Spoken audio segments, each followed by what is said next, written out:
देखिए, मैंने आपको पहले ही कहा था कि इनका ख्याल रखिए, वरना मौसम बदलते ही इनकी तबीयत और खराब हो जाएगी। जी, अब मैं क्या करूं डॉक्टर साहब? तुम बस इनका ख्याल रखो। इन्हें गर्मी बर्दाश्त नहीं होती है, तो कोशिश करो कि कोई एसी या कूलर वगैरह खरीद लो। डॉक्टर इतना कहकर चला गया और वहाँ खड़ा कमल रोने लगा। कमल बहुत ही गरीब था। वो मजदूरी करता था और बड़ी मुश्किल से अपना घर चलाता था। कमल के घर में उसकी माँ के अलावा उसकी पत्नी पल्लवी रहती थी। कमल की माँ को गर्मी बिल्कुल बर्दाश्त नहीं हो पाती थी। जरा सी गर्मी बढ़ने पर उनके हाथ पैर सूजने लगते थे और पसीने की वजह से पूरे बदन पर अजीब से धब्बे बन जाते थे। ये हर बार की कहानी थी, लेकिन बढ़ती उम्र के साथ कमल की माँ की हालत अब और ज्यादा खराब होने लगी थी। बस कीजिए, आप इस तरह रोइए मत। रो नहीं तो और क्या करूं पल्लवी? क्या बताऊं डॉक्टर साहब को कि अपनी माँ के लिए एसी तो छोड़ो, एक कूलर तक खरीदने की औकात नहीं है मेरी। इसमें आपकी कोई गलती नहीं है। माँ जी के इलाज के लिए जो कर्ज लिया है उसकी किश्त भी तो आप ही भर रहे हो ना, तभी ये दिक्कत है, वरना तो। हर महीने वो किस्तें चुकाने के बाद खाने पीने के खर्च लायक भी पैसे नहीं बचते। और देखो ना, इतना कर्ज लेकर इलाज करवाने का भी कोई फायदा नहीं हुआ। आखिर में माँ की हालत तो पहले से भी खराब होती जा रही है। कमल मजबूर था, इसलिए वो अपने आंसू नहीं रोक पा रहा था। उधर उसकी पत्नी पल्लवी भी ये सब देखकर दुखी थी। कमल तो सुबह होते ही अपने काम पर चला जाता था, पर अपनी सास को गर्मी से बचाने के लिए पल्लवी सारा दिन उनके पास बैठकर उन्हें पंखा झलती रहती, ताकि उन्हें पसीना न आए और उन्हें गर्मी न लगे। पल्लवी का ऐसा प्यार देखकर उसकी सास बिमला की आंखों में आंसू आ जाते। मैंने जरूर पिछले जन्म में कोई अच्छे कर्म किए होंगे, जो मुझे कमल जैसा बेटा और तुम जैसी बहू मिली। तुम दोनों मेरी वजह से कितने परेशान हो रहे हो। बस अब तो भगवान मुझे जल्दी से उठा ले, तब जाकर। ना माँ जी, ऐसा मत कहिए। आप चली जाएंगी तो हमारा क्या होगा? बेटी, तू परेशान मत हो। घंटों से पंखा कर रही है, जाकर आराम कर। नहीं माँ जी, मैं परेशान नहीं हो रही हूँ, बल्कि मुझे तो आपकी सेवा करने का मौका मिल रहा है। हे भगवान, ऐसी बहू सबको दे। कमल और पल्लवी दोनों विमला की बहुत सेवा करते थे। विमला को पंखा करते हुए पल्लवी सोचने लगी कि ऐसा क्या किया जाए जिससे उसकी सास के लिए एक एसी का इंतजाम हो जाए।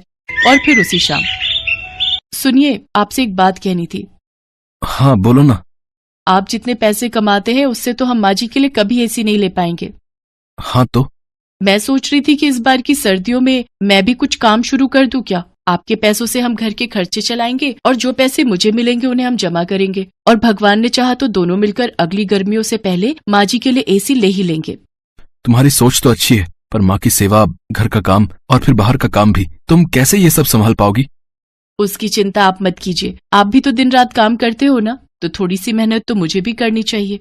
ठीक है, जैसा तुम ठीक समझो।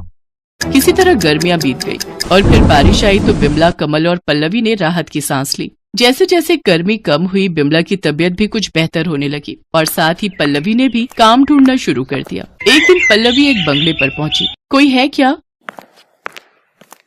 जी हाँ, बताइए। भैया, मैं काम ढूंढ रही हूँ। कैसा काम? कैसा भी, झाड़ू बर्तन वगैरह। ओह हाँ, है ना। एक्चुअली मुझे भी एक मेड की तलाश है। तो आपने पहले कहीं काम किया है ना? नहीं, पहले तो कहीं काम नहीं किया। अच्छा, चलिए कोई बात नहीं, आप अंदर आ जाओ। पल्लवी घर के अंदर आई तो उसने देखा कि वो एक बड़ा सा हॉल था और वहाँ काफी सामान था, लेकिन सब कुछ पैक रखा हुआ था। आप कहीं जा रहे हैं क्या? नहीं, मैं तो कल ही यहाँ शिफ्ट हुआ हूँ, तो अभी तो सामान खोल कर लगा ही रहा हूँ। अच्छा, तो घर के बाकी लोग कहाँ हैं?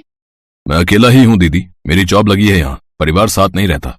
राज ने पल्लवी को दीदी कहा तो उसे बहुत अच्छा लगा। राज अकेला है ये सुनकर पल्लवी पहले तो थोड़ा झिझकी, लेकिन फिर उसके दीदी कहते ही उसे अच्छा लगा। राज ने पल्लवी को काम पर रख लिया। अब पल्लवी रोज सुबह सुबह राज के घर आती। उस वक्त तक राज सो रहा होता था। पल्लवी सबसे पहले उसे उठाती, फिर उसके लिए चाय नाश्ता बनाती और फिर पूरे घर की साफ सफाई करती, और इस काम के बदले राज पल्लवी को अच्छे पैसे भी देने लगा।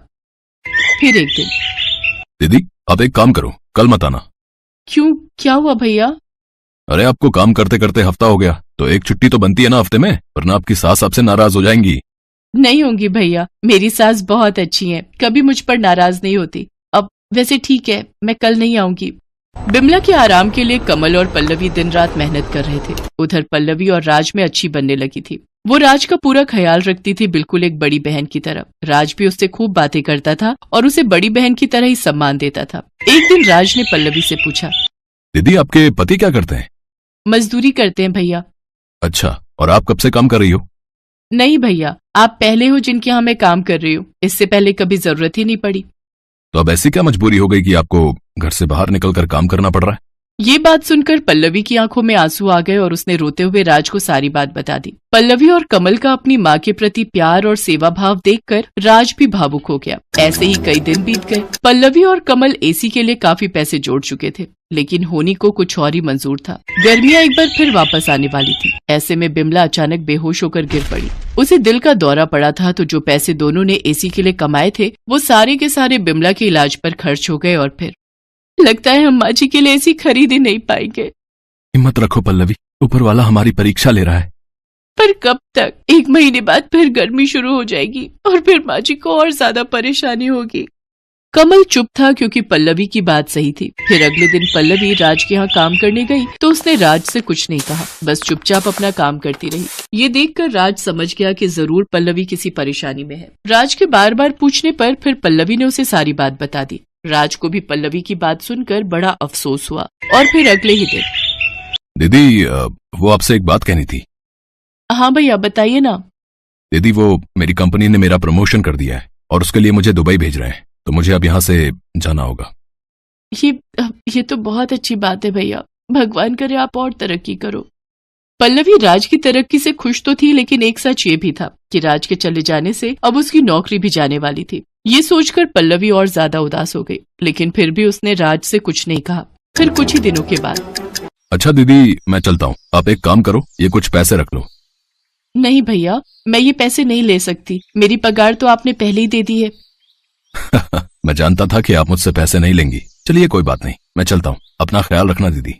इतना कहकर राज टैक्सी में बैठकर वहां से चला गया और पल्लवी भी अपने उतरे हुए चेहरे के साथ अपने घर की तरफ चल दी। गर्मियां शुरू हो चुकी थी और पल्लवी की सास की तबीयत फिर बिगड़ने लगी थी, लेकिन तभी कुछ ऐसा हुआ जिसकी उम्मीद पल्लवी को तो बिल्कुल नहीं थी। जी बताइए। मैडम आपका कोरियर है और ये एक चिट्ठी भी है। नहीं भैया, आपको कोई गलतफहमी हुई है। ये इतना बड़ा डिब्बा हमारा नहीं हो सकता और हमें कोई कुछ क्यों भेजेगा?